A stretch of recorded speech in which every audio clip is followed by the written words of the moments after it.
بسم اللہ الرحمن الرحیم۔ یہ عمران خان صاحب سے غیر سیاسی انٹرویو ہے۔ سیاسی انٹرویو تو ان کے بہت ہوتے ہیں، لیکن لوگ ان کی ذاتی زندگی کے بارے میں جاننا چاہتے ہیں۔ ظاہر ہے خاندان اور تعلیم اور بچپن اور پھر یعنی اساتذہ اور دوست اور پھر ایچسن اور پھر آکسفورڈ اور کرکٹ اور طرز زندگی۔ دنیا میں بہت لیڈروں کے پروفائل لکھے جاتے ہیں۔ مجھے یاد ہے کہ جب ابھی تحریک انصاف کوئی بہت بڑی پارٹی نہیں بنی تھی، اس وقت بھی امریکہ سے اخبار نویس آتے تھے اور بعض مجھ سے رابطہ کرتے تھے کہ پروفائل لکھنا ہے خان صاحب کا۔ وہ کیلیفورنیا سے الگ آتے تھے، نیو یارک سے الگ آتے تھے، واشنگٹن سے الگ آتے تھے۔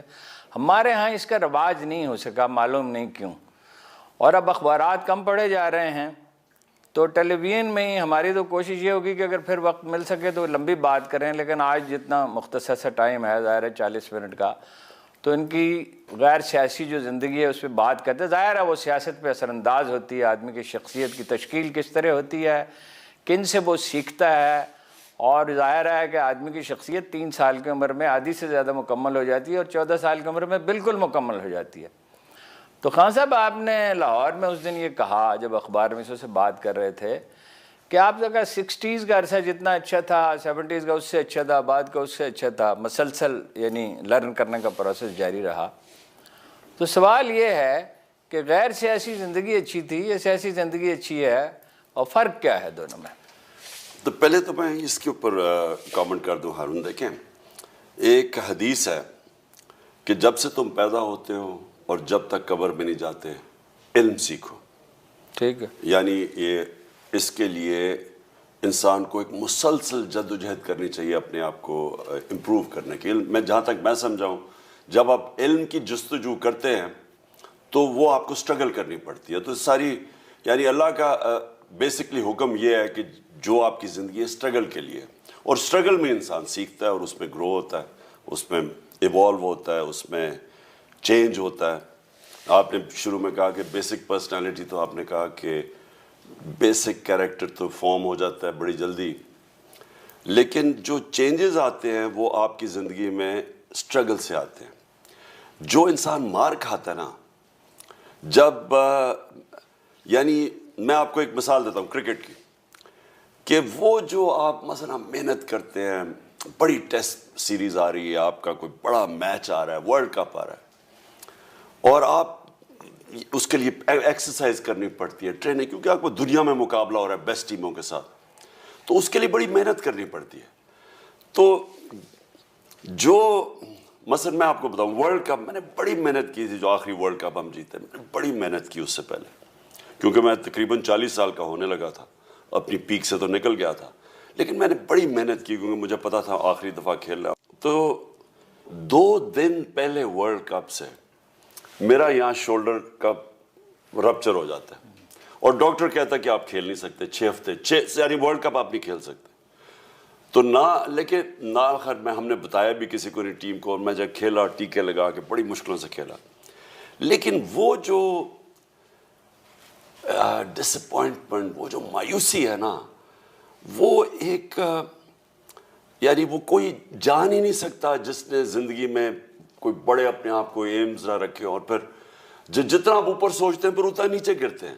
تو وہ جو میں نے ساری زندگی میں اونچ نیچ میں یہ سیکھا، اصل میں کیریکٹر بنتا تب ہے آپ کا جب یہ مشکل وقت آتا ہے نا، جب یہ مایوسی ہوتی ہے، میچ ہار گیا، آپ نے بڑی کوشش، مثلا ہم لاہور کا، میں آپ کو اس مثال دے رہا ہوں لوگوں کے لیے آسان ہے سمجھنے کی، اس سے بھی بہت مایوسیاں ہوئیں۔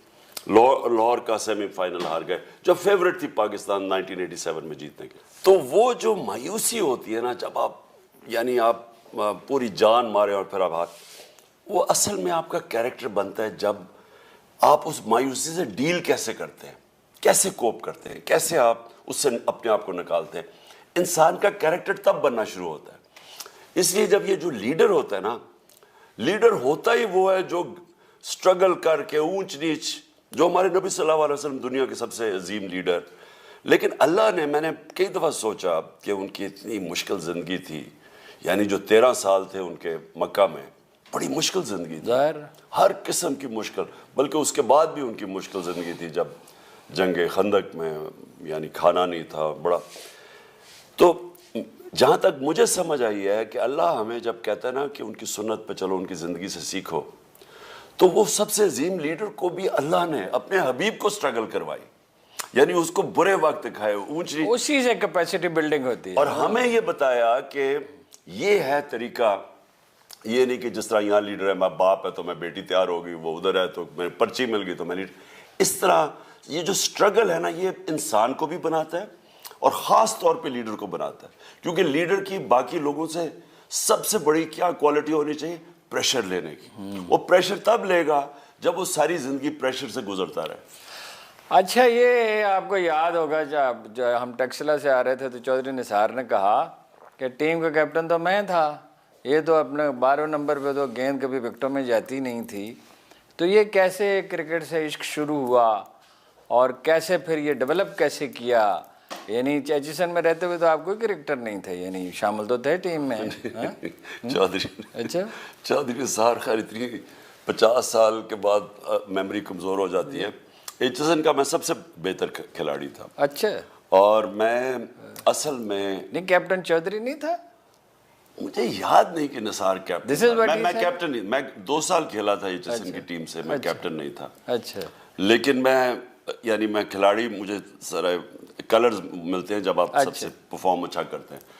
لیکن دیکھیں، میری جو والدہ کی 2 بہنیں تھیں نا، ان دونوں کے بہنوں کے بیٹے پاکستان کے کرکٹ کیپٹن بھی رہے، اور وہ میرے سے بڑے تھے. جہانگیر اور ماجد، جاوید برکی اور ماجد. جاوید برکی. سو دونوں خالہ کے بیٹے تھے. تو یہ بھی ایک عجیب چیز ہے کہ 3 بہنوں کے 3 بیٹے ٹیسٹ کرکٹرز بھی اور ٹیسٹ کیپٹنز، اور تینوں آکسفورڈ کیمبرج. ہم یہ زمان پارک نے بڑے پیدا کیے، زمان پارک سے. سو مجھے گھر سے وہ جو میرے ہیروز تھے، وہ تو ہر انسان کا رول ماڈل ہوتا ہے، تو میرے وہ رول ماڈلز تھے، تو میں انہی کی طرح بننا چاہتا تھا. شروع میں تو آپ فلاپ ہی ہو گئے نا جی، ٹیم میں شامل ہو گئے. پہلے میچ مجھے کھلایا، میں صرف 18 سال کا تھا. انگلینڈ میں تھا پہلے میچ؟ انگلینڈ میں تھا.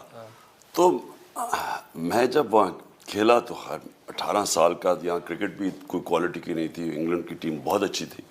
تو پہلے میچ کے بعد ہی مجھے کہاں تھا وہ میچ؟ انگلینڈ میں، ایجباسٹن، برمنگھم میں. تو پہلے میچ کے بعد مجھے انہوں نے ٹیم سے نکال دیا، اور سب نے کہا کہ اب یہ کبھی واپس نہیں آئے گا. ساروں نے کہا کہ اس کی کرکٹ ختم.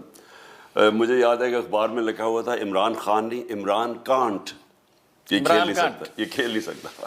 تو اور بڑا میرا مذاق بھی اڑا ٹیم والے. جب ظاہر ہے ایک سپورٹس ایسی چیز ہے کہ اگر آپ کو عزت ہے تو پرفارمنس ہے تو عزت ہے، آپ نے پرفارمنس نہیں کی تو کوئی آپ کو پوچھتا نہیں ہے. تو وہ مجھے پہلی دفعہ زندگی میں اتنا دھچکا پڑا، کیونکہ تب تک آسان زندگی تھی، یعنی اس ٹائم تک. تو جب میں ٹیم سے نکلا، اور پھر جو میرے 3 سال لگے واپس آنے میں، وہ جو تھی نا، ان 3 سالوں میں کیا کیا؟ میں یونیورسٹی چلا گیا، میں آکسفورڈ چلا گیا.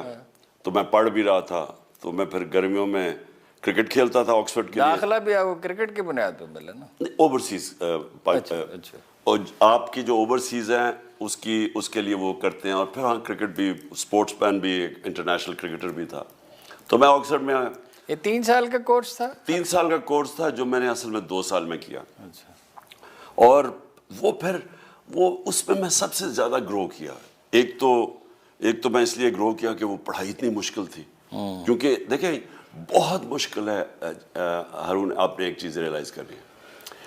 اگر آپ ایک انٹرنیشنل سپورٹس مین بن جاتے ہیں تو وہ تب ہی بنتے ہیں جب آپ کا ایک لو افیئر ہو جاتا ہے، جنون ہو جاتا ہے ایک چیز سے، آبسیشن ہو جاتی ہے. نہیں تو آپ نہیں بن سکتے. کیونکہ سوچیں، سارے ملک میں ٹاپ 11 میں آکسفورڈ سے لندن جاتے تھے. نہیں، میں پہلے یہ بتا دوں کہ جب تو کیوں نہیں سپورٹس مین پڑھتے؟ کیونکہ لو افیئر ایک ہی ہوتا ہے. یہ نہیں ہو سکتا کہ اور آپ کے پاس ایک ٹنل ویژن ہونی چاہیے، آپ فوکس ہو جاتے ہیں ایک چیز پہ. تو میں جس کلاس پہ میں کرکٹر بنا ہوں، میں واحد کرکٹر ہوں جس نے ساری، یعنی جو میرا لیول تھا، جس کی یونیورسٹی ڈگری ہے. کیونکہ وہ آپ 15 سال کی عمر میں آپ کا فوکس ہو جاتا ہے سپورٹ پہ، تو پڑھائی ہی نہیں کی جاتی. آپ وہاں آکسفورڈ میں بھی کیپٹن تھے؟ ہاں، پھر میں آکسفورڈ میں کیپٹن بنا. لیکن میں صرف پڑھا میری والدہ کی وجہ سے، کیونکہ میری والدہ نے مجھے یہ وعدہ کروایا تھا جب میں 18 سال کی ٹیم میں آیا. اس نے کہا کہ دیکھو تم نے ایک وعدہ کرنا ہے, تم نے اپنی یونیورسٹی پوری کرنی ہے. اور وہ میں اتنا اپنی والدہ کا شکر گزار ہوں کیونکہ اس سے مجھے اتنا فائدہ ہوا. آغا جان تو آپ کو پیسے بھیجتے تھے یا پیسے بھی وہیں سے ارن کرتے تھے؟ نہیں, پہلے میں یہ صرف یہ کہہ دوں کہ وہ جو میری والدہ نے مجھے پریشر ڈالا کہ تم نے پڑھائی پوری کرنی ہے, اس کا مجھے اتنا زیادہ فائدہ ہوا کیونکہ ایک تو آکسفورڈ کی اور پھر یونیورسٹی ایجوکیشن, پھر جو مائنڈ کی ٹریننگ کرتا ہے وہ ایجوکیشن, اس کا مجھے کرکٹ میں بڑا فائدہ ہوا. یعنی وہ اب میری جو انالیسس تھی, میں اپنی گیم کو بہتر ریڈ کرتا تھا باقیوں سے, وہ اور چیزیں جو میں نے ایک دفعہ صرف میرے والد, جو میں پہلا سال تھا میرا آکسفورڈ کا, انہوں نے یونیورسٹی فیس بھیجی اور مجھے ابھی بھی یاد ہے 500 پاؤنڈ تھا وہ. اور یہ سوچ لیں کہ میری بہن اس وقت لنڈن اسکول آف اکنامکس میں پڑھ رہی تھی اور انہی دنوں میں وہ بنگلہ دیش علیحدہ ہو گیا. انہی دنوں کے اندر ہمارا روپیہ ڈی ویلیو ہو گیا, یعنی پاؤنڈ 11 روپے آدھا رہ گیا تھا, 11 روپے سے 28 روپے پہ چلا گیا. تو میری بہن ادھر پڑھ رہی تھی, میں آکسفورڈ میں تھا. تو پھر اس کے بعد میں وہ پروفیشنل کرکٹ کھیلتا, یعنی میں کاؤنٹی کرکٹ کھیلنا شروع ہو گیا, یونیورسٹی میں تھا. تو میں اس میں سے اتنے پیسے کما لیتا تھا اپنی کرکٹ سے. چھوٹی موٹی جاب بھی کی بعض اوقات. جو جاب میں نے صرف پہلے جب میرا جو پہلا سال تھا سردییں آکسفورڈ میں, کیونکہ اس وقت میرے پاس پیسے ختم ہو گئے, سیلز مین کا کام, تو میں نے انہوں نے ایک وہ یونیورسٹی اسٹوڈنٹس کے لیے جاب ہوتی ہے کرسمس جاب, تو 3 ہفتے کی جاب تھی. تو 10 دن میں لاسٹ کیا کیونکہ 2-3 میری لڑائی ہوئی, انہوں نے پھر مجھے نکال دیا 10 دن کے بعد.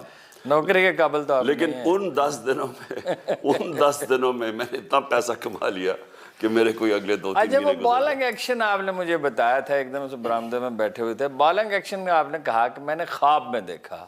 کیسے ڈیولپ کیا بالنگ ایکشن؟ اچھا, میں پہلے پرابلم کیا تھا بالنگ ایکشن؟ نہیں, میں آپ کو پہلے سے, میں واحد ہوں کرکٹ میں جو کرکٹ جانتے ہیں لوگوں کہ جس نے اپنا پورا بالنگ ایکشن چینج کر دیا. یہ بڑا مشکل, شاید ہی کوئی بولر ہے جو یہ کر کیا.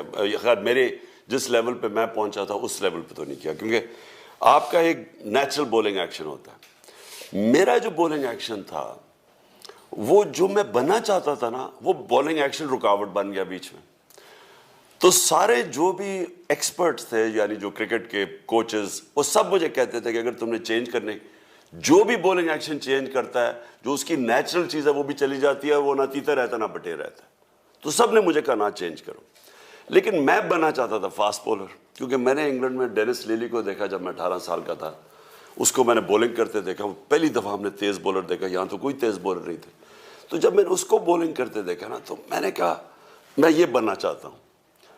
اب وہ جو میرا بولنگ ایکشن تھا وہ اس کے ذریعے میں بن نہیں سکتا تھا. میں ذرا ٹیکنیکل چیز آسان لوگوں کے لیے بتا رہا ہوں کہ وہ ایک رکاوٹ تھی. تو میں نے 4 سال لگائے, یعنی 4 سال مجھے لگے مکمل طور پہ چینج کیا بولنگ ایکشن میں, تیز بولر بننے کے لیے, اور بنا. یعنی یہ کبھی ہوا نہیں ہے کرکٹ میں کہ آپ میڈیم سے, گریگ چیپل مجھے کہتا تھا, یہ کبھی ہوا نہیں ہے کہ میں نے اپنا ایکشن چینج کیا. اور اگر کوئی میرا دیکھے جب میں نے شروع کیسے کیا تھا تو میں نے چینج کر کے تیز بولر بنا. پھر ہوا کیا کہ میں جب اپنی پیک پہ تھا نا, جب میں سارے ریکارڈز توڑنے کے وقت تھا, میری ٹانگ ٹوٹ گئی اور یہاں کسی کو وہ ہیئر لائن فریکچر ہوا. تو یہاں کسی کو پتہ ہی نہیں تھا کہ وہ ہوتا کیا. تو میں کھیلتا رہا اس سے, وہ اور برا ہو گیا, وہ خراب ہوتی رہی.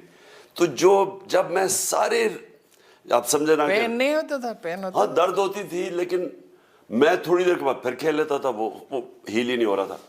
اچھا, جب میں واپس آیا 3 سال جو میری پیک پہ تھے وہ ضائع ہو گئے میرے, کیونکہ تیز بولر کی پیک 6 سال ہوتی ہے, تو اس میں 3 سال تو یہ چلے گئے. تو جب میں واپس آیا 3 سال کے بعد, تو میرا ایکشن خراب ہو گیا. اب ان دنوں میں ایسے, اب تو موبائل فون سے بھی آپ اپنا ایکشن کر کے تو سلو موشن میں دیکھ سکتے ہیں. ان دنوں میں بڑے ابھی نئی آیا تھا یہ, تو مجھے سمجھنا ہے کہ غلطی کیا ہے, اور میں کوئی 3 مہینے لگا رہا کہ کیسے میں اس کو ٹھیک کروں, کیونکہ وہ میری کوئی چیز مسنگ تھی لیکن مجھے سمجھ نہیں آ رہی تھی. کیونکہ اگر تو آج کل ویڈیو ہوتا, کیمرہ ہوتا, میں وہ دیکھتا, میں ایڈجسٹ کرتا, تب نہیں تھا. تو آپ یہ یقین کریں کہ مائنڈ کی کتنی پاور ہوتی ہے, میں لوگوں کو بتاتا ہوں, کیونکہ میں کوشش کرتا رہا, نہیں ہوتا تھا, میں پھر کوشش کرتا تھا. تو میں رات خواب مجھے آتی ہے, اور اتنا مائنڈ obsessed تھا کہ میں نے کیسے اس کو ٹھیک کروں, کہ میں خواب میں دیکھتا ہوں اپنے آپ کو دیکھ رہا ہوں بولنگ کرتے ہوئے, اور اس میں دیکھتا ہوں کہ میں غلطی کیا کر رہا ہوں. اگلے دن جا کے میں نے ٹھیک کر لیا. تو یعنی مائنڈ میں سے. اچھا, یہ سخت ورزش کی عادت اسی زمانے میں پڑی؟ دیکھیں میں تھا آل راؤنڈر, میں بیٹنگ بھی کرتا تھا, بولنگ بھی کرتا تھا. تو عموماً سپورٹس مین زیادہ تر تو آل راؤنڈر ایک ہی چیز کرتے ہیں, تو ایک چیز میں پھر آپ کو پریکٹس کرنی پڑتی ہے اس کے لیے. اب مجھے 2 میں کرنی پڑتی تھی, بولنگ کی علیحدہ, بیٹنگ کی علیحدہ. اور بولنگ فاسٹ بولر تھا, اس کے لیے فٹنس چاہیے تھی, کیونکہ فاسٹ بولر کی سب سے زیادہ اس کو, یعنی جس طرح ایتھلیٹ نہیں ہوتا اس کو فٹ ہونا پڑتا ہے. تو بولنگ کی بھی, بیٹنگ کی بھی, اور فٹنس ٹریننگ بھی کرتا تھا. تو میرے سے پہلے فاسٹ بولر تھا ہی کوئی نہیں پاکستان میں, بعد میں آئے وسیم, وقار اور شعیب اختر, لیکن اس سے پہلے کوئی, تو مجھے کوئی بتانے والا بھی نہیں تھا کہ میں ان سے پوچھتا کیا کیسے کروں. تو خیر میں نے پھر خود سیکھا, ٹریننگ خود سیکھی, فٹنس ٹریننگ خود کی, باقیوں سے زیادہ دگنی محنت کرتا تھا باقیوں کے مقابلے میں. یہ یہاں تو آپ کھانے پینے کا آپ کو جو ہمیں پتہ ہے, یہ صاحب تو سب کو ہی پتہ ہے, تو وہاں کھانے پینے کا کیا بندوبست تھا؟ وہاں تو آکسفورڈ وغیرہ میں تو بہت سمپل سا کھانا ہی مل سکتا ہے. مجھے تو علاوہ اس سینڈوچ کے جو بے نظیر آپ کے لیے کبھی کبھی بنایا کرتی تھی اور دوسرے اسٹوڈنٹس کے لیے. نہیں, بے نظیر کا یہ ہوتا تھا کہ اچھا مجھے اتنا یاد ہے کہ انگلینڈ کی سردیوں میں سارا وقت بھوک لگی ہوتی تھی. ہمیں یہاں عادت پڑی ہوئی تھی 3 دفعہ کھانا, ماں میرے کھانا ناشتہ کرو, پھر آگے لنچ کرو, پھر چائے علیحدہ, پھر رات کو کھانا علیحدہ, پھر ماں دودھ پلاتی تھی سونے سے پہلے. تو مجھے تو وہ عادت پڑی ہوئی تھی.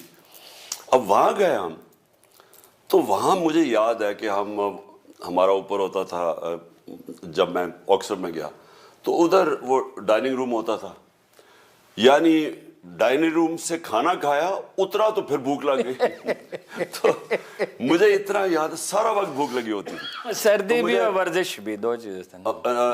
خیر نہیں, سردی اور ان کا کھانا ہی بڑا, ہمیں تو عادت پڑی ہوئی تھی یہاں کھانے کی.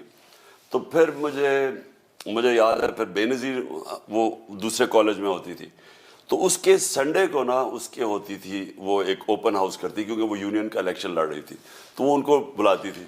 تو وہ پھر مجھے خیر میری اس سے اچھی دوستی تھی, اور اس کی ایک اور میرا دوست تھا انڈیا کا, وکرم مہتا, ان دونوں بڑے کم پاکستانی انڈینز ہوتے تھے. تو ہم پھر دونوں, کیونکہ ہم بھوکے اتنے ہوتے تھے, ہم جاتے تھے تو کھانے کے لیے. سینڈوچ خود بناتی تھی؟ نہیں, وہ پورا کیٹر کرتی تھی, بڑی وہ شان و شوکت میں رہتی تھی. اچھا, پھر یہ کرکٹ کا تو خیر بہت سی باتیں لوگوں کو پتہ ہی ہیں. پھر آپ کرکٹ کے علاوہ آپ شکار کا بڑا مشغلہ ہو گیا. یہ اپنے پیر صاحب بیٹھے ہوئے ہیں, ان کے علاقے میں آپ جاتے تھے کھارے شریف شکار کے لیے. شکار کا کب سے قصہ شروع ہوا؟ شکار کا 7 سال کی عمر تھا جب پہلی مجھے ایئر گن وہ ملی. تو مجھے یاد ہے میں نے پہلے اپنی جو فاختہ ماری 7 سال کی عمر میں. اس کے بعد بس. کہاں پہ؟ وہیں زمان پارک میں؟ زمان پارک سے ابھی ہمارا گھر بن رہا تھا, جب 1 سال کے بعد بن گیا. جب خاموشی ہوتی تھی زمان پارک میں, کوئی زمان پارک تو ایک یعنی لاہور شہر سے باہر ہوتا تھا زمان پارک. وہاں تو کوئی 8-9 گھر تھے سارے ہمارے رشتہ داروں کے, ساتھ نہر ہوتی تھی, کبھی ایک اعتزاز حسن کا, اعتزاز کا ساتھ ہوتا تھا, اور کبھی کبھی کوئی نہر کے اوپر کوئی گاڑی آیا کرتی تھی, کبھی اس کی آواز یاد ہے مجھے. تو وہ ایسا, جب HSN کالج سے ہم زمان پارک کی طرف آتے تو موسم بدل جاتا تھا. یعنی وہ شہر سے سردیوں میں, ان دنوں میں تو سائیکلوں پہ پھرتے تھے ہم یار, تو جو آپ کیونکہ آپ ایک دم فیل کرتے موسم بدل جاتا تھا. یعنی سارے کھیت تھے ہمارے ارد گرد, وہ دوسری طرف نہر کے جو آج سارا یہ سارا کھیت تھے یہاں. تو میں تو اس ٹائم پہ بڑا ہوا ہوں زمان پارک میں. اچھا, خیر ہوگا فاختہ ماری اس سے. اور اس کے بعد یعنی ایسا ایک میرا شکار کا obsession ہوا, وہ تب سے لے کے بس 2 ہی تھے, پر وہ آہستہ آہستہ صرف کرکٹ اور شکار پہ پھنس گیا. تو وہ کلیش کرتا تھا کئی دفعہ, کیونکہ جیسے میں نے کس چیز کے شکار کرتے تھے؟ اڑیال وغیرہ کا بھی؟ صرف تیتر کا. تیتر کا کھانا بھی مجھے تب بہت پسند تھا, تیتر, اور صرف تیتر کا, کیونکہ تیتر کا اور سب سے جو میرا جدھر یہ پیر صاحب کی جگہ ہے نا یہ سالٹ رینج، ادھر سب سے میں انجوائے کرتا تھا تیتر کا. اس کے بعد میں نے دنیا میں انگلینڈ میں بھی کیا، کبھی مجھے نہیں مزہ آیا. یہ پشاوری چپل کب پہننے شروع کی؟ یہ ہمیشہ میں اصل میں گرمیوں میں ہمیشہ پہنتا تھا. اس وقت بھی ایچسن کے زمانے میں؟ ایچسن کے بعد، یعنی ایچسن کے بعد تو میں باہر ہی زیادہ رہا نا، لیکن یہاں گرمیوں کے اندر نا مجھے یہ زیادہ کمفرٹیبل ہمیشہ لگتی تھی، اس لیے کیونکہ اوپن. اچھا یہ پہنتے کیا تھے جب آپ ایچسن وغیرہ ادھر ایچسن میں اور آکسفرڈ وغیرہ میں؟ یہ مجھے یاد پڑتا ہے کہ آپ نے جب آرٹیکلز لکھنے شروع کیے تھے اس وقت کہا کہ میں شلوار قمیض پہنوں گا. وہ نہیں، وہ آکسفورڈ کے بہت بعد. اچھا اصل میں ہوا کرکٹ چھوڑنے کے بعد ہوا کیا، آج سے 35 سال پہلے کی بات ہے. میرے آئے ہوئے تھے. اچھا میں جایا کرتا تھا سارے اوپر پہاڑی علاقوں پہ، سارا ناردرن ایریاز میں سب پھرا ہوا، اور وہ مجھے بچپن سے اس کا بڑا شوق تھا، پہاڑوں کا شروع سے شوق تھا. اب میرے جو دوست تھے جو یہاں کے لاہور کے، جو ہم بڑا، ان کو کوئی شوق ہی نہیں تھا. تو جو میرے ادھر کے دوست تھے، کیونکہ میں انگلینڈ کے دوست تھے، انہوں نے کئی تصویریں دیکھی، ان کو بڑا شوق تھا. تو وہ آیا کرتے تھے میرے، یعنی میں جب جاتا تھا تو وہ مجھے کہتے تھے کہ ہمیں ساتھ لے جاؤ. تو باہر سے میرے انگلینڈ سے آتے تھے. تو مجھے یاد ہے ایک دفعہ میں یہی اوپر استور ایک بڑی خوبصورت جگہ پر گلگت بلتستان میں، تو میں ادھر تھا. تو ادھر لوگ کرکٹ کی وجہ سے مجھے جانتے تھے تو وہ جمع ہو گئے. تو میں نے پہلی دفعہ دیکھا کہ میں اب پہنی ہوئی ہے جینز اور ولایتی کپڑے جو کہ میرے گیسٹ نے بھی پہنے ہوئے ہیں، اور وہ جو عام لوگ ہیں جو ہمارے لوگ ہیں انہوں نے شلوار قمیض پہنی ہوئی ہے. میں نے یہ بلوچستان بھی جائے نا، وہاں بھی احساس ہوتا ہے، وہاں آدمی نہیں پھر پتلون پہن سکتا. میں نے نہیں، سارے قبائلی علاقے میں چلے جائیں، زیادہ تر بلوچستان میں پختونخوا کے علاقوں میں چلے جائیں، ساری جگہ. تو میں نے سوچا کہ یہ ادھر سے سوچنا شروع کیا کہ میں کیوں ان کی طرح ہوں، میں پاکستان کا اور میں نے کپڑے ان کے پہنے ہوئے ہیں. ادھر سے میں نے پھر سوچا، اور پھر میں نے اپنے ذہن میں سارا دیا کہ یہ ایک ہمارا غلامی کا انگریزوں نے ہمارے اندر چھوڑ کے چلے گئے. کیونکہ میں نے پھر ہسٹری بھی اسٹڈی کی نا، ہسٹری کے اندر انگریزوں نے کیا کیا. اب انگریز حکومت کیسے کیا، کوئی 4-5 انگریز تھے 40 کروڑ لوگوں پہ، کیسے حکومت کی؟ احساس کمتری ڈالی.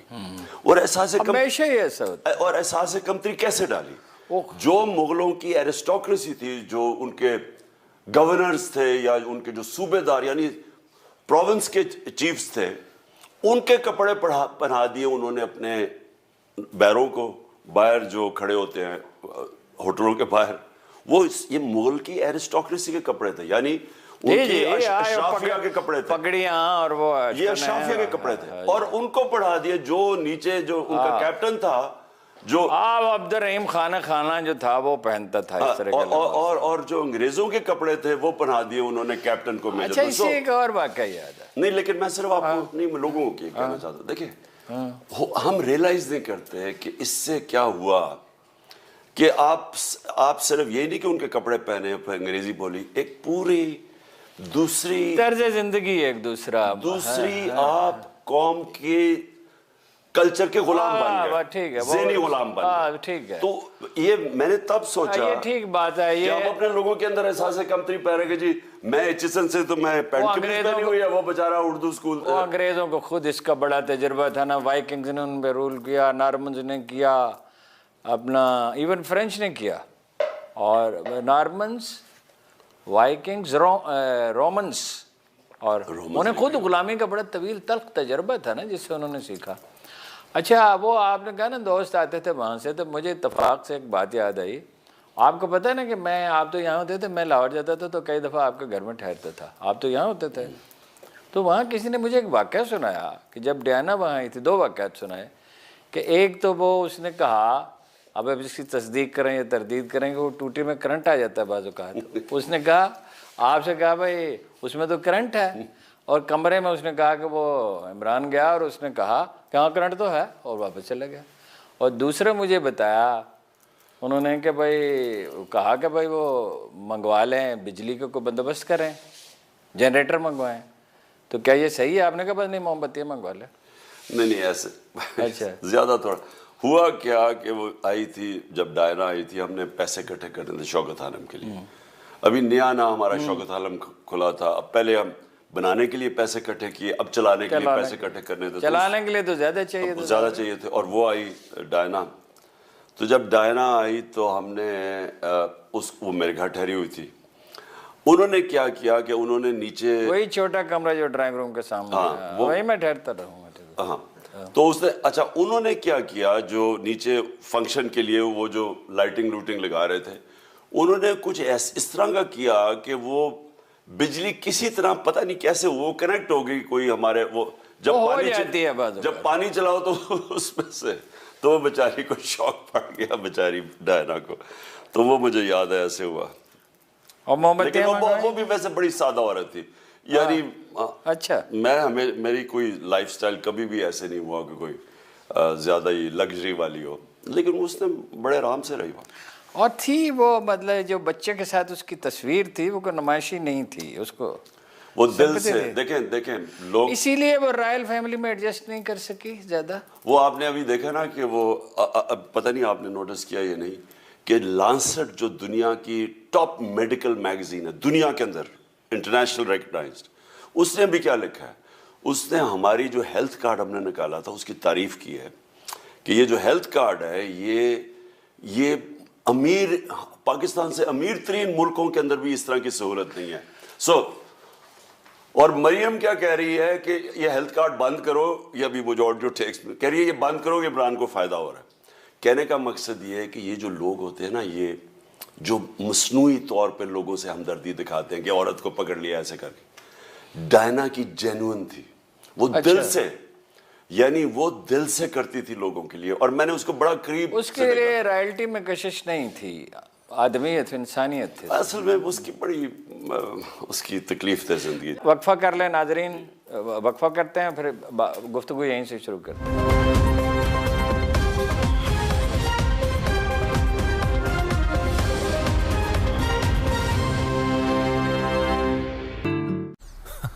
پی T C L broadband سے پہلے کچھ بھی ٹرولی انلیمیٹڈ نہ تھا. لگانا پڑتا تھا رات 10 بجے کے بعد انٹرنیٹ کا فل لاک ڈاؤن. سوری, باقی کل. بس دن میں 5 سے زیادہ ڈاؤن لوڈز پر کمپلیٹ بین, اور گھر کا وائی فائی پاسورڈ میرے لیے کسی قومی راز سے کم نہ تھا.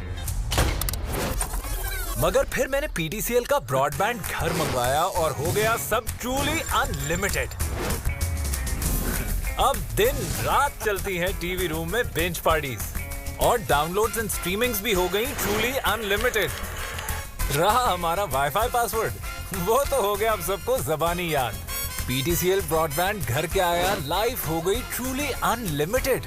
تو آپ بھی 1 to 1 ملائیں اور ہماری طرح ٹرولی انلیمیٹڈ انٹرنیٹ کے مزے اڑائیں.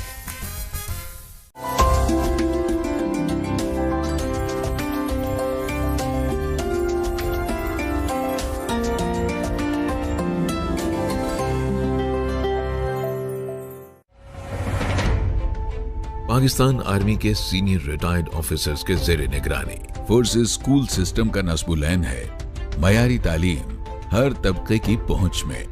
ماڈرن کلاس رومز, جدید سائنس اور I T labs, library, indoor اور آؤٹ ڈور سپورٹس فیسلٹیز اور کیفیٹیریا پر مشتمل پرپز بلڈ کیمپسز, جہاں تجربہ کار اساتذہ کی زیر نگرانی عالمی معیار کے ماحول میں بین الاقوامی نظام تعلیم کے ذریعے نالج اور لائف سکلز سمیت ایکسکلوسیو مورل سائنسز, تفہیم دین, فورسز شیڈو اور پرسنالٹی گرومنگ جیسے پروگرامز کے تحت اسٹوڈنٹس میں مذہبی اور اخلاقی اقدار, نظم و ضبط اور جذبہ حب الوطنی کی ترویج پر خصوصی توجہ دی جاتی ہے. Forces school system, pre nursery سے میٹرک تک. Forces school system. فرینچائز کی معلومات کے لیے ابھی کال کیجیے. کامیابی مشکل سہی لیکن ناممکن نہیں.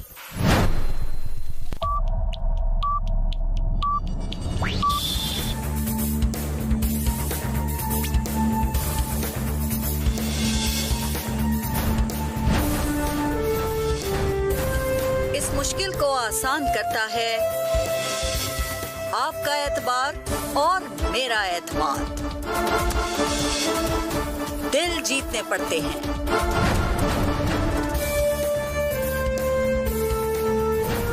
عوام کے ذہنوں میں ابھرتے سوالات سے، سچ سے اور جاندار تجزیے سے۔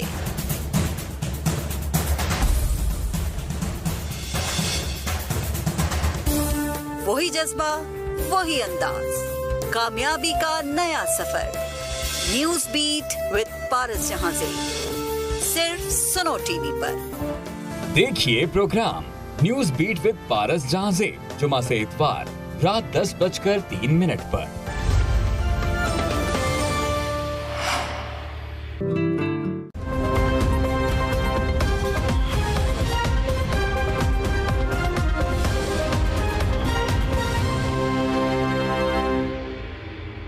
یہ آپ سمجھتے ہیں، اگرچہ ہم سیاست پہ نہیں بات کرنا چاہتے تھے، چلو یہ تو خیر سیاست ہے بھی نہیں، شجرکاری، ڈیمز، کرونا سے فائٹ اور ہیلتھ کارڈ۔ اور ایک اور چیز، کیونکہ جو اکانومی ملی تھی ہمیں وہ بینکرپٹ تھی۔ پاکستان میں اتنے برے، اتنا بڑا خسارہ بیرونی، اصل تو بیرونی خسارہ ملک کو تباہ کرتا ہے نا، کیونکہ آپ کا روپیہ گرنا شروع ہو جاتا ہے۔ جتنا آپ کا بیرونی خسارہ بڑھتا ہے، ریزروز کم ہوتے ہیں، روپیہ گرنا شروع، روپیہ گرتا ہے تو ایک دم مہنگائی آ جاتی ہے، غربت بڑھ جاتی ہے۔ تو سب سے بڑا یہ بیرونی خسارہ چھوڑ کے گئے تھے، جبکہ تب تیل آدھی قیمت پہ تھا، ہمیں ملا تو تیل دگنا ہو گیا۔ اور اس کے باوجود جو اپریل کے اندر آپ ان کی دیکھ لیں، جو اکنامک سروے آف پاکستان ہے جو اس حکومت نے پبلش کیا ہے، صرف یہ دیکھ لیں کہ پاکستان کی اس وقت اپریل یعنی 6 مہینے پہلے اکنامک انڈیکیٹرز کیا تھے؟ Record exports, record tax collection, 4 فصلوں کی ریکارڈ بمپر کراپس، کتنے سالوں کے بعد انڈسٹری 11.5% پہ وہ بڑھ رہی ہے، آئی ٹی 75% بڑھ رہی ہے۔ یعنی وہ ادھر سے اٹھا کے کرونا کے باوجود ملک اوپر جا رہا تھا۔ جب یہ آئے ہیں، انہوں نے سازش کر کے جب گرایا، تو وہ بہت بڑی اچیومنٹ تھی میرے خیال میں۔ اب یہ تو خیر لانگ ٹرم ہے نا ہمارے فیوچر کے لیے، لیکن جو اکانومی کو نکالا تھا ادھر سے، وہ بڑی فائٹ کی تھی۔ ہارون آپ یہ سوچیں، میں نے زندگی میں ابھی کسی اور سے بھی اپنے 1-2 منسٹر سے بات کرتا تھا جو محنت کرتے تھے، میں نے کبھی اتنا مشکل وقت نہیں گزارا۔ میری ذاتی زندگی ختم ہو گئی، میں کوئی شام کو جاتا ہی کہیں نہیں تھا۔ You told me کہ بھئی چھٹی کبھی کی نہیں، شاید 5 دن کرونا کے میں مس کیے آفس کے علاوہ 1 دن میں۔ ایوبی ہے جب گئے، وہ تو کرونا ہو گیا نا۔ لیکن میں صرف یہ کہتا ہوں کہ وہ اتنا مشکل چیلنج تھا وہ جو اکانومی کو، کیونکہ ہر وقت فکر ہوتی تھی کہ کچھ، تو وہاں سے جو ہم نکلے ہیں میرے خیال میں وہ بڑی اچیومنٹ تھی۔ کس نے بیسٹ ایڈوائس دیا آپ کو اکانومی میں؟ مختلف لوگوں نے دی۔ اسد عمر تو شروع میں مطلب یہ پورا کنسیو نہیں کر سکتے، کلیئر نہیں تھے۔ دیکھیں نا، نہیں ٹھیک ہے، وہ ان کو پسند کیا جاتا ہے ان کو، میں آپ کو کچھ اور کلیئر تو نہیں تھے۔ میں آپ کو کچھ اور دیکھیں، پہلی دفعہ گورنمنٹ میں آئے، اور گورنمنٹ میں آئے جب کہ سب سے بڑا کرائسس تھا، کیونکہ اکانومی تو بیٹھ گئی، پھر کرونا آ گیا۔ اچھا ادھر سے ابھی ہل ہی رہے تھے، کرونا اوپر سے آ گیا، دنیا بند ہو گئی۔ تو اور پھر کرونا میں اتنا بڑا فیصلہ تھا کہ ہم نے لاک ڈاؤن نہیں کیا۔ ہندوستان میں اس نے نریندر موڈی نے ملک میں بند کر دیا اور تباہی ہوئی، ساری دنیا کو دیکھ رہے تھے، وہاں بڑا پریشر تھا لاک ڈاؤن، ساروں نے کہا لاک ڈاؤن۔ اچھا، اور لاک ڈاؤن بھی پھر جس طرح ہم نکلے ہیں تو دنیا اکنالج کرتی ہے۔ مجھے یاد ہے سوائے جنرل احسن صاحب کے ریٹائرڈ جنرل ہیں، ان کے ایک آدمی نہیں تھا جو یہ کہے، سب کہتے تھے لاک ڈاؤن کرنا، جنرل احسن کہتے تھے نہیں کرنا چاہیے، سب کہتے تھے لاک ڈاؤن بھی کرنا ہے، اور سب کہتے تھے کہ آپ کی گورنمنٹ چلی جائے گی کیونکہ یہ لوگ مرنے شروع۔ اچھا، یہ تو آپ سیاست میں بات کرنی تو نہیں تھی، یہ تو آپ کے تھے، اس میں کوئی شبہ نہیں، صحیح کہا آپ نے یہ چاروں باتیں۔ لیکن جو آپ نے غلطیاں کی، عثمان بزدار مسلط کیا، آپ نے کیبنٹ میں ایسے آدمی لیے، آئی ایم ایف کے معاملے میں آپ کنفیوز رہے، تو اس پہ کبھی غور کیا آپ نے؟ اب ٹیم تیاری نہیں تھی، اب میں آپ سے کہتا ہوں کہ بھئی آپ تیاری کریں۔ اس دن بھی میں نے آپ سے کہا کہ بھئی تیاری، آپ کو اتنے بڑے چیلنج ہیں، اب تو اس سے بڑا کرائسس ہے۔ دیکھیں ہارون، یہ پرائیویٹائزیشن کا مسئلہ ہے، پولیس ہے، عدلیہ ہے، FBR ہے، زراعت کو جدید کرنا ہے، انڈسٹری لگانی ہے، IT ہے، اپنا یہ الیکٹرانکس میں، یہ اس کے لیے کوئی تیاری ہے کوئی؟ دیکھیں ہارون، میں آپ کو بتاؤں، دیکھیں کتنی چیزیں انسان ٹھیک کر سکتا تھا، اس میں تو کوئی شک نہیں۔ میں اپنی پچھلی زندگی میں دیکھتا ہوں تو جیسے جیسے مجھے زندگی کا تجربہ زیادہ ہوتا جاتا ہے، میں جو سمجھتا تھا کہ پچھلی اپنی زندگی میں میں نے اس وقت ٹھیک چیزیں ہیں، میں ریئلائز کرتا ہوں میں غلط کر رہا تھا. اب کیونکہ دیکھیں نالج یا ایکسپیرینس جتنا آپ کا بڑھتا جاتا ہے، اس طرح کہ آپ پہاڑ کے اوپر چڑھتے جا رہے ہیں، جتنا آپ اوپر جاتے ہیں اتنا اور نظر آنا شروع ہو جاتا ہے. جس طرح اوپر جاتے ہیں تو جتنا یہ جو 3.5 سال میں یعنی میری جتنی سٹرگل کی ہے میری ساری، اگر میں زندگی میں پہلے نہ کیا ہوتا تو میں کر ہی نہ سکتا. لیکن میں نے چیزیں بہت ریئلائز کی کہ اپنے ماضی میں بھی اور اس میں بھی 3.5 سال میں. ایک تو آپ کا یہ بڑا مسئلہ ہے نا، آپ فیس ویلیو پہ لے لیتے آدمی کو، بڑا اچھا آدمی، بڑا اچھا آدمی ہے، اور پھر بعد میں آپ کہتے ہیں کہ یار یہ تو میں چیٹ کیا اس نے مجھے. دیکھیں میں اصل میں وہ خسرو بختیار اب آپ کا کہاں ہے؟ اور وہ وزیر قانون کا کیا نام تھا جی؟ وہ وزیر قانون جو ہوتا تھا کراچی والا، اور کئی ایسے لوگ وہ ڈس اپیئر ہی ہو گئے. دیکھیں ہارون، یہ ہے خامی. اب گورنمنٹ میں یہ خامی، چودھری سرور کو گورنر بنا دیا آپ نے. گورنمنٹ سے پہلے یہ میری زندگی میں خامیاں نہیں تھی کیونکہ میں اس کو خامی نہیں سمجھتا تھا. لیکن جب آپ ملک کے پرائم منسٹر ہوں یہ واقعی خامی تھی. اور خامی کیا ہے؟ میں ہمیشہ لوگوں میں اچھائی ڈھونڈتا ہوں. میں لوگوں کی دو پہلو ہیں نا، ہم سب میں برائیاں اور اچھائی ہیں، تو میں ہمیشہ اچھائی ڈھونڈتا تھا لوگوں میں. تو جب آپ گورنمنٹ میں پرائم منسٹر ہوں میں نے ریئلائز کیا کہ میری کمزوری نکلی. کیونکہ ہوتا کیا تھا کہ لوگ آپ ملک کو نقصان پہنچتا تھا جب آپ لوگوں کو ٹرسٹ کرتے تھے، اور وہ جب آپ کا ٹرسٹ بٹرے کرتے تھے تو آپ کو تو نقصان ہوتا تھا لیکن ملک کا نقصان. تو یہ میں نے اگر آپ کہیں، لیکن آپ جو آپ نے کہا نا کہ اگر آپ کو 3.5 سال پہلے کیا کرنا ہو اگر آپ کو پھر ملے، نہیں تیاری تو کریں نا جی. میں تو یہ کہہ رہا ہوں نہیں وہ تو خیر تیاری ہمیں خیر پتہ ہے. آخری 2 سال 17 سال میں پاکستان کی بہترین گروتھ ریٹ ہوئی تھی تو ہم سیکھ تو گئے تھے. لیکن میں آپ کو ایک بتاتا ہوں، اگر مجھے واپس جانا پڑے 3.5 سال پہلے جب شروع کی تھی، تو ایک چیز جو مجھے کرنی تھی اور میں نہیں کر سکا، اور وہ تھی کہ میں قانون کی حکمرانی قائم نہیں کر سکا، رول آف لا نہیں لا سکا، انصاف نہیں کر سکا. کیونکہ جو پارلیمنٹری ڈیموکریسی کے اندر اگر آپ میجر ریفارمز کرنا چاہتے ہیں، ایک کولیشن گورنمنٹ پہلے کمزور، اس کے اندر لوگ آئے ہوئے تھے وہ ہمارے کنٹرول میں نہیں تھے اور کولیشن پارٹنرز تھے، اور پھر سینٹ میں ان کی میجورٹی تھی تو قانون وہاں سے پاس ہوتا نہیں تھا. اتنا مشکل تھا کہ جو بڑے بڑے اس ملک کے اندر مافیاز ہیں، جب تک آپ ان کو قانون کے نیچے نہیں لے کے آتے آپ کچھ بھی نہیں کر سکتے. یا آپ کہتے ہیں نا اکانومی، نہیں ٹھیک ہے، اس پہ یہ بات اس پہ کوئی اختلاف کر سکتا ہی نہیں ہے اگر کوئی انصاف پسند آدمی ہے. نہیں لیکن احتساب کرنا آپ کا کام تو نہیں ہے نا، اداروں کا کام ہے. میں کچھ اور کہہ رہا ہوں. مجھے اگر یہ علم ہوتا نا کہ کتنا رکاوٹیں میرے سامنے ڈالی گئی اور کس طرح لوگوں کو بچایا گیا، بڑے بڑے کرپٹ لوگوں کو کیسے پروٹیکٹ کیا گیا، کیسے ان کے کیسز سارے میچور ہوئے تھے لیکن نہیں ان کو سزا ہونے چھوڑ کیوں نہیں دیا آپ نے؟ سنے نا، تو یہ آہستہ آہستہ ہوا، یہ پہلے دن نہیں ہوا. پہلے دن مجھے امید تھی کہ ہاں اب ہو جائے گا، کل ہو جائے گا، پرسوں ہو جائے گا. بیچ میں آ کے میں نے ریئلائز کیا کہ نہیں، یہ کرنا نہیں چاہتے. جو میرے سے زیادہ طاقتور ہے وہ یہ احتساب نہیں چاہتی اور وہ بلیو ہی نہیں کرتی احتساب میں. کوئی بھی نہیں بلیو کرتا. تو جب وہ سٹیج پہنچی، یہ جو حکمران طبقے میں کوئی بھی نہیں بلیو کرتا. میں آپ کو کمپلیٹ کر دوں. دیکھیں تو یا تو مجھے پہلے دن اگر پتہ چل جاتا نا تو میں کہتا کہ اسمبلی توڑو پھر سے الیکشن کرواؤ. اب اگر مجھے واپس جانا پڑے تو میں کبھی بھی وہ گورنمنٹ نہ لوں، میں اپوزیشن میں بیٹھ جاؤں گا لیکن گورنمنٹ نہیں لوں گا. کیونکہ اگر آپ اس ملک میں جب تک یہ یاد رکھیں کہ آپ کا مطلب اگر 2/3 اکثریت نہیں، جب تک آپ طاقتور نہیں ہوں گے آپ قانون قائم ہی نہیں کر سکتے، آپ انصاف دے ہی نہیں سکتے. کیونکہ دیکھیں جو مافیاز بیٹھے ہوئے نا یہاں، سب سے بڑا پولیٹیکل مافیا جو سارا پی ڈی ایم میں اکٹھا ہوا ہے، کوئی سیکولر ہے، کوئی کچھ ہے، کوئی نیشنل، سب اکٹھے ہو گئے. کیوں ہوئے ہیں؟ ان کا کوئی نظریہ تو نہیں ملتا. میرے اگینسٹ سارے کیوں اکٹھے ہوئے ہیں؟ کیونکہ ان سب کو خوف ہے احتساب سے. پہلے دن سے میں کہہ رہا تھا یہ این آر او. اب این آر او کا مطلب یہ ہے کہ یہ قانون کے اوپر آپ نے رکھ دیا، مطلب کہ ان کے لیے اور قانون، غریب کے لیے اور قانون. وہ جب تک یہ نہیں نہ ہوتا، وہ میں لوگوں کو بار بار حدیث رٹا دی ہے کہ کبھی وہ انہوں نے نبی صلی اللہ علیہ وسلم نے بالکل ٹھیک کہ تمہارے سے پہلے بڑی قومیں تباہ ہوئی، جدھر کمزور کو جیل میں ڈالو، ڈاکو کو، اور بڑے کو تو جب تک آپ وہ نہیں نہ کر سکتے. لیکن میری بات سنو نا، دیکھو احتساب کیسے ہو سکتا ہے؟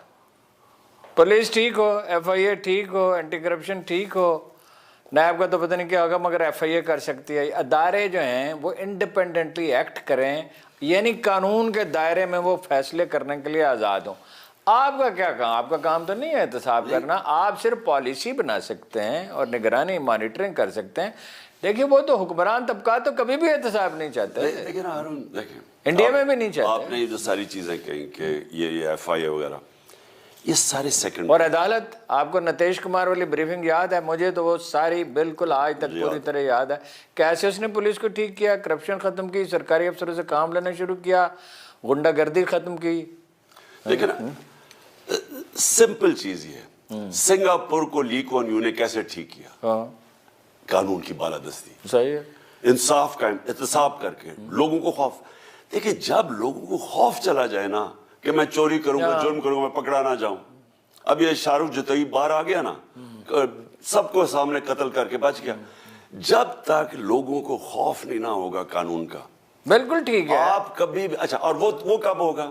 وہ جب آپ طاقتور کو قانون کے نیچے لے کے آئیں گے.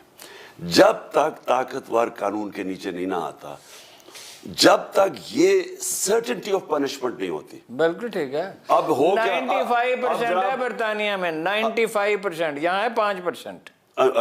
سوئٹزرلینڈ میں 99.9% ہے. اب آپ کو یہ ہے کہ جناب آپ ایک دن جیل میں گیا، دوسرے دن یہ بڑے کرپٹ 30 سال سے چوری کر، اگلے دن باہر آ گئے. اب یہ جو سارے این آر او ملا، سارے مریم بھی بری، زرداری بھی بری، اب وہ نواز شریف، اب یہ سارے بری ہو جائیں. کیوں؟ کیونکہ یہ طاقتور ہیں. تو جب تک آپ ان کو قانون کے نیچے نہیں لے کے آئیں گے، اور وہ تب لے کے آئیں گے جب آپ طاقت سے آئیں. اور وہ جب آپ طاقت سے، آپ اگر جس طرح مجھے پاور ملی تھی، کچھ بھی نہیں کر سکتا تھا. اب شہباز شریف کا اوپن اینڈ شٹ کے 16 ارب روپے کے اس کی نوکروں کے نام پہ پیسہ جو اس کی فیملی میں ڈسٹریبیوٹ ہو گیا، اس میں تو کوئی شک ہی نہیں تھا. وہ کیس ہی نہ لگے، کبھی وہ کمر میں درد ہو جائے، کبھی وہ بینچ ٹوٹ جائے، ہم کچھ نہیں کر سکے. ہاں پوچھتے تھے کہ کیا ہو رہا ہے. اگر آپ آتے ہیں، سیاست پہ بات تو نہیں کرنی تھی مگر اس طرف چلی گئی. آپ آ جائیں تو اب کیا کریں گے؟ نیب قوانین بدل دیے ہیں، کیسے عدالتوں کو ٹھیک کریں گے، قوانین ٹھیک کریں، کیسے شور کریں گے؟ ہارون ایک دفعہ آپ کے پاس اکثریت آ جائے نا اچھی، پھر آپ قانون چینج کر سکتے ہیں. اور آپ اچھا، اور پھر عدالتی نظام اور پولیس کو بھی، ایف آئی اے کو بھی تو ٹھیک. جیسے ہی آپ کے پاس طاقت آ جائے گی، یہ سب جانتے ہیں. پولیس کو پتہ ہے کہ جب ایک قانون اوپر سے شروع ہوتا ہے کام، جیسے انہیں پتہ چلے گا نا کہ یہاں اس ملک میں آپ طاقتور نہیں بچ سکتا، کیونکہ وہ پروٹیکٹ کرتا ہے باقیوں کو. ہاں آپ کو پتہ ہے پنجاب کے اندر ہماری جب گورنمنٹ تھی، ابھی بھی گورنمنٹ ہے، وہ نون لیگ کے ان کے بڑے بڑے مافیاز کے کنیکشن تھے. ہم پکڑتے تھے سرکاری زمینوں پہ اربوں روپے کا قبضہ کیا ہوا ہے. نون لیگ کے نہیں سنیں، اس کے بھی ہیں، کام لیگ کے بھی ہیں. ابھی مونا سلائی کے بارے میں بھی ایسی شکایت. میں آپ کو بتا رہا ہوں، طاقتور قبضہ گروپ پکڑتے تھے سرکاری زمینوں پہ قبضہ کیا ہوا ہے، اربوں روپے کی زمین انہیں سنبھالی ہوئی. وہ آگے اگلے دن وہ بے لے کے باہر آ جاتا تھا، یا وہ اسٹے آرڈر مل جاتا تھا. یعنی آپ جب اچھا پھر کسی کو فکر ہی نہیں. یعنی میں آپ کے پاس نقشہ ہے لاہور کا، اور پتہ ہے کہ سرکاری زمینیں کی ایریگیشن فارسٹ وہ زمین کھا گیا اور بیچ بھی گیا 150 ارب روپے. تو آپ جب ان لوگوں کو نہیں پکڑیں گے، آپ چھوٹے چھوٹے قبضہ گروپ کو کیا پکڑے کرنا ہے. تو دیکھو، میں اگر آپ سے میرے سے ایک چیز پوچھتے ہیں نا کہ جو ہم فیل ہو گئے، ہم قانون کی بالادستی قائم کرنے میں فیل ہو گئے، انصاف نہیں دے سکتے. اچھا 2 سوال اور اب چونکہ سیاست آئے گئی. ایک تو یہ ہے کہ امریکہ سے بھی کشیدگی، اسٹیبلشمنٹ سے بھی کشیدگی، دوسری سیاسی جماعتوں سے بھی کشیدگی. آپ گورن کیسے کریں گے؟ رانا ثناء اللہ نے تو کہا ہے کہ ہم حکومت کرنے نہیں دیں گے ان کو، ہم بھی جلوس لے کے آئیں گے اور ماریں گے ان کے لوگوں کو. دیکھو ہارون، رانا ثناء ان سے معاملات تو ٹھیک کریں، نارملائز تو کریں. یہ سارے مجرم پیشہ لوگ، جرائم پیشہ لوگ ہیں. اس کے اوپر اس نے کتنے قتل کیے. ملک کا ذرا حال دیکھیں نا آج. کیا ملک کی فیوچر ہو سکتی ہے کہ آپ کا انٹیریئر منسٹر جو ہے اس کا خود ان کے اپنا ہی نون لیگ کا وزیر کہہ رہا ہے اس نے 18 قتل کیے. سارا فیصلہ آباد جانتا ہے کیا تھا کیا بن گیا. اسحاق ڈار اس نے کنفیشنل سٹیٹمنٹ دیا ہے کہ شریف خاندان کے لیے منی لانڈرنگ کر کے باہر بھیجتا تھا. اس نے باقاعدہ بینک اکاؤنٹس بتائے ہیں جو وہ قاضی فیملی لندن میں بیٹھی ہوئی تھی جدھر پیسے. کنفیشنل سٹیٹمنٹ ہے. منی لانڈرر کنفیس منی لانڈرر ہے. وہ فائنانس منسٹر بن گیا. شہباز شریف کو انڈر ٹرائل تھا اس کا اور اس کا بیٹا, ان کو سزا ہونے والی تھی 16 ارب کے FIA کیس میں. وہ آ گیا پرائم منسٹر بن گیا. زرداری بری علیحدہ ہو گیا مسٹر 10%. تو مجھے یہ بتائیں اگر آپ کے ملک کے اندر اگر اس طرح کے لوگ ملک کی قیادت کر رہے ہیں اس ملک کا کوئی فیوچر نہیں. بالکل ٹھیک ہے, میری بات سنو. اپنی پارٹی کے لوگوں کا کریں گے نا پہلے, تو تبھی آپ کی مورل اتھارٹی قائم ہوگی نا. اگر آپ کی پارٹی میں کوئی چلے نام لیے بغیر, کچھ نام بھی لیے جا سکتے ہیں لیکن چھوڑیں, آپ کی پارٹی کے جو لوگ ہوں گے ان سے بھی پوچھیں گے تو تبھی کہاں ہوگا نا. ان کا بھی بلکہ پہلے ان کا احتساب ہونا چاہیے. دیکھیں اگر اسٹیبلش ہے کسی کا قصور. ہارون میری پلیز بات سنیں. انصاف کا مطلب ہی یہ ہوتا ہے کہ وہ اندھا ہوتا ہے. وہ نہ میری پارٹی دیکھتے نہ کسی کی, نہ میرا رشتہ دار نہ کسی کا. نبی صلی اللہ علیہ وسلم نے کہا نا میری بیٹی بھی جرم کرے گی تو سزا ملے گی. دیکھیں انہوں نے, میں لوگوں کو مجھے ان کو سمجھ نہیں آتی کہ مدینہ کی ریاست کیوں اللہ کہتا ہے نبی صلی اللہ علیہ وسلم کی سنت پہ چلو, کیونکہ وہ ان کی سنت تھی. انہوں نے سب سے پہلے انصاف قائم کیا, سب سے پہلے عدل اور انصاف, پھر خوشحالی آئی. پہلے خوشحالی نہیں آئی, پہلے انہوں نے انصاف قائم کیا اور پھر انہوں نے ایک انسانیت کا نظام رحم کر کے فلاحی ریاست بنائی. پیسے نہیں تھے, خوشحالی بعد میں آئی. ایسے تو بہت بعد میں ہے, حضرت عمر کے دور میں. سو ہمارے لیے کیا لیسن ہے؟ اللہ ہمیں جب کہتا ہے کہ ان کی زندگی سے سیکھو تو ہم کیا سیکھیں؟ اگر ملک میں آپ کی انصاف ہی نہیں ہے, آپ جو مرضی کر لیں, یہ بیکاریوں کی طرح پھرتے رہیں گے بھیک مانگتے ہوئے, کبھی کسی سے کبھی. اور نہیں, مگر آپ کا دیکھیں نا, آدھی قانون میں بلیک ہے اور جو باقی آدھی ہے اس میں بھی آپ کے FBR والے جو ہیں 22,000 میں سے شبر زیدی کہتا ہے کہ 2,000 سے زیادہ 2 آدمی نہیں ہیں, 90% جو ہیں وہ تو کرپٹ ہیں یا نکمے ہیں. تو یہ FBR کا تو آپ نے کبھی ہاتھ ہی نہیں لگایا. کوئی پلان اب ہے؟ ہماری ریکارڈ کلیکشن ہوئی تھی جب ہم آئے 3 سال میں ڈبل ہو گئے. اس سے بھی زیادہ ہے تو بہت ہی زیادہ.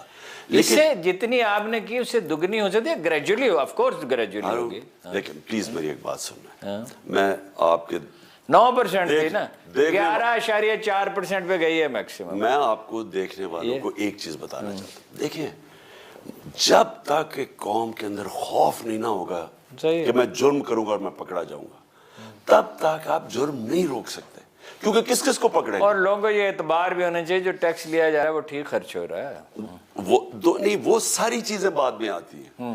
جب آپ ٹیکس کا پیسہ چوری کرتے ہیں وہ تبھی آپ کو خوف ہوگا نا کہ میں پکڑا جاؤں گا. آپ مجھے بتائیں امریکہ کے اندر یا کوئی وہ ایماندار لوگ ہیں ہمارے سے, کیا انگلینڈ سوئٹزرلینڈ میں ہمارے سے ایماندار لوگ ہیں؟ صرف ٹیکسی ڈرائیور $18 بلین ٹیکس دیتے ہیں, صرف ٹیکسی ڈرائیور. ہارون ان کو پتا ہے, آپ کسی امریکن سے پوچھیں کہ وہ کیوں ٹیکس دیتے ہیں, اسے کہے وہاں کوئی بیل نہیں ہے, اسے پتا ہے کہ میں پکڑا گیا ٹیکس فراڈ میں جیل ہے, اس لیے لوگ ٹیکس دیتے ہیں. اب یہاں طاقتور جو ہے, آپ کو پتا ہے ہم نے جو بڑی, یعنی مجھے افسوس یہ ہے کہ جب ہماری گورنمنٹ گئی تو ہم وہ ادھر پہنچ گئے تھے ٹیکنالوجی کا استعمال کر کے کہ ہم بڑا زبردست ٹیکس مینجمنٹ لوگ آنے لگے تھے, کیونکہ ہم نے ٹیکنالوجی استعمال کیا. ہم نے ٹریک اینڈ ٹریس سسٹم کیا, ریونیو تو ایسے بڑھا. وہ ہم نے کتنے, ہم نے 34 ملین لوگوں کی لسٹ بنائی. 34 ملین. اس وقت پتہ آپ کو کتنا ٹیکس دیتے ہیں؟ 20 لاکھ لوگ. ٹھیک ہے, 34 ملین یعنی 3 کروڑ لوگوں کی لسٹیں بنائی. وہ لوگ جو کہ کھاتے پیتے تھے, 4 کنال کا مکان ہے, بڑی بڑی گاڑیاں ہیں, بچے باہر جاتے ہیں, اعلیٰ اسکولوں میں پڑھتے ہیں, بیگ مات زیورات سے لدی پدی ہے, ٹیکس 1 روپے. 22 کروڑ میں سے 3.5 کروڑ لوگ ہیں اس کے 20 لاکھ ٹیکس دیتے ہیں. 3.5 کروڑ لوگ جن کے اچھا بھلا اور ٹیکس نہیں دیتے. اب وہ ان کی ہم نے آرٹیفیشل انٹیلیجنس پوری ٹیکنالوجی کا استعمال کر کے, اللہ کرے کہ وہ ہو جائے. اچھا, 2 آخری سوال ہے. ایک تو خیر ویسے ہی بیچ میں آ گیا. 2005 میں آپ کو بڑی تاکید کے ساتھ ایک آدمی کے میں گھر لے کے گیا, ان سے ملایا. One of the finest gentleman civil servant, جو انٹیلیجنس کو سمجھتے ہیں, پولیس کے تو خیر وہ دنیا میں بہترین آدمی سمجھے جاتے ہیں, ٹیکس کلیکشن کو سمجھتے ہیں. ڈاکٹر سڈل صاحب سے آپ نے کوئی کام نہ لیا. اس طرح کے اور لوگ بھی تھے جن سے آپ کام لے سکتے تھے. اصل میں میں ایک شخص کی وجہ سے نہیں کہہ رہا,